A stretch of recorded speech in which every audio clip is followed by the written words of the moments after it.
I didn't. Pure and simple. I didn't. It kind of fell into. I just fell into it.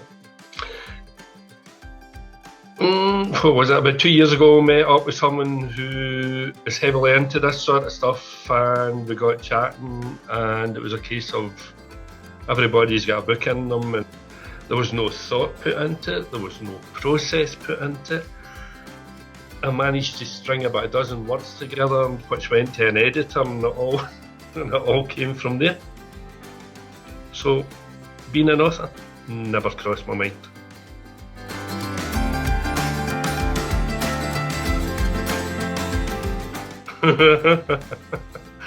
Rather strange to see. I don't know. It's maybe different for someone who's famous and all the rest of it, getting their gear out there, and here's me, Joe Soap, sitting here, and then all of a sudden you're sitting there with everything that you've typed up and written and changed and went through the anguish of the editing process.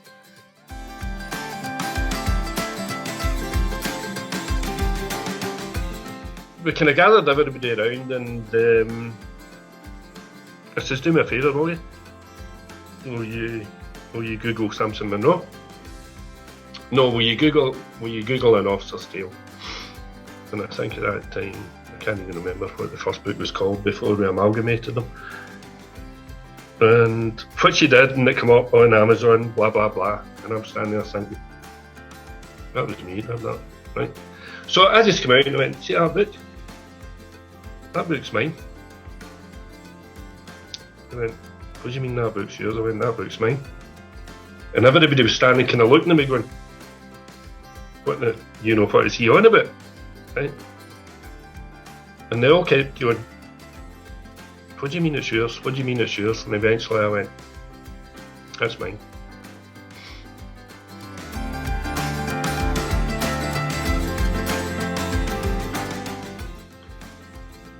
They were all football books. It was the only thing that had interest in life.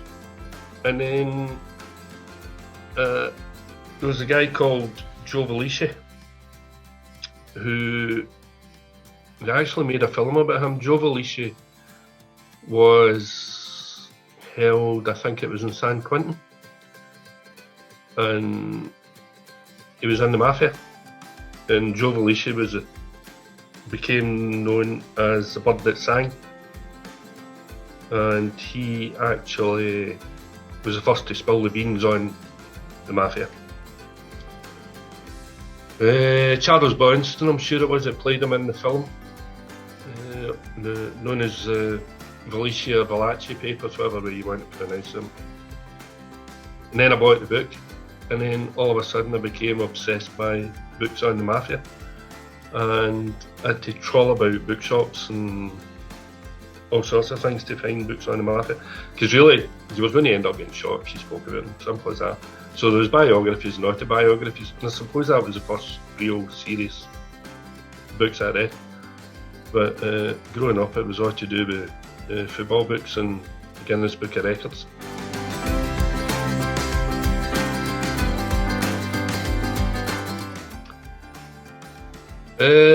No. Until the publishers come up. Everyday Life inspired An Officer's Tale and the Secondment. But the mafia side of it, or the Cosa Nostra as it's really known, which translates to a thing. That had a wee influence in the publisher.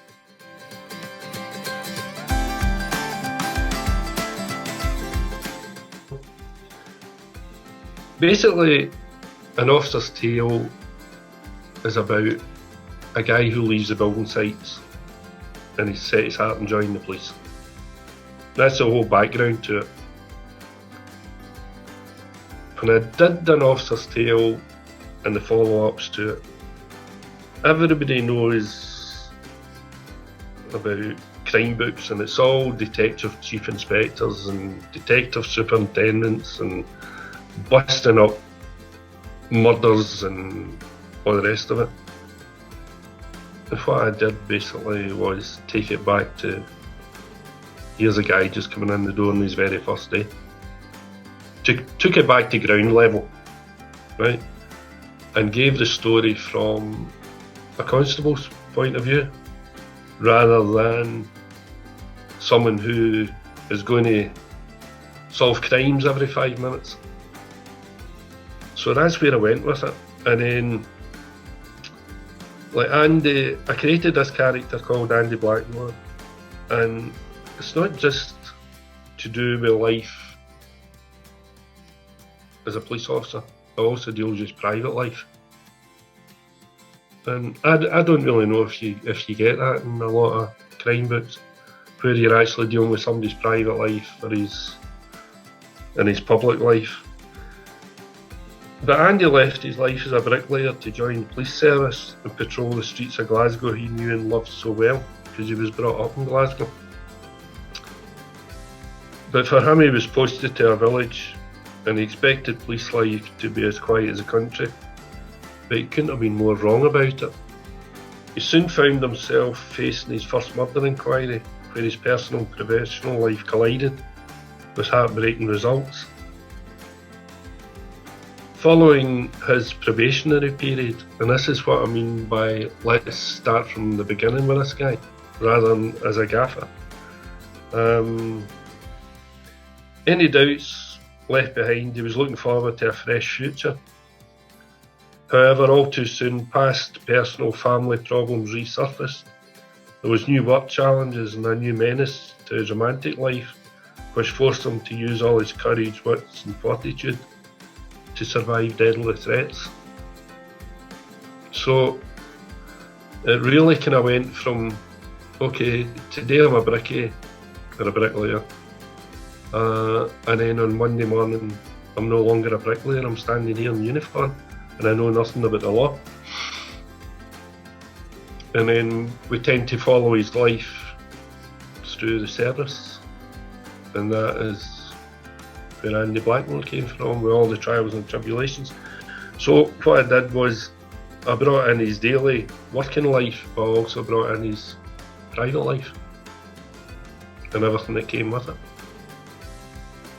All the good bits and the bad bits and the upsetting bits.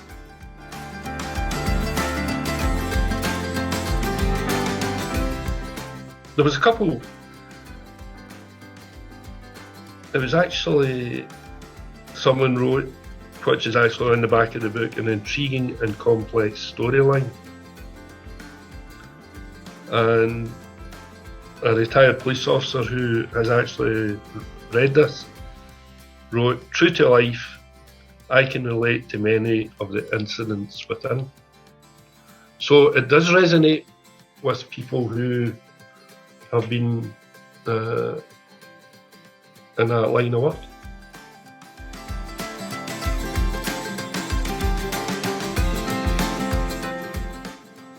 Publisher, honestly, came out of absolutely nowhere. I was just sitting here one night. Honestly, I don't know where it came from. I know I just needed away from an Officers Tale and blah blah blah and the Andy Blackmore series, and obviously you know a publisher, I know a publisher, and I was sitting one night and I think I'll do a story about a publisher, and I just come up here and started typing. I really don't know where it comes from. I mean, there's one or two folk out with family, well, one person knows out with family, I've done this. And he's like that. You've had a hidden talent for donkey's years and you've never even known it. Because obviously I've known him for a long time and I've given him the books, and this is look. And if there's one thing about him, I've known him I've known him since childhood. And then he read the books and then come back and went, it's unbelievable. You know, I was probably more chuffed at that than anything else. So that's where we're at with that at the moment. Publisher just happened. If you enjoyed the video and would like to watch more, hit the subscribe button and the bell for notifications. Also, please see the description box below for a link to our website and other social media platforms.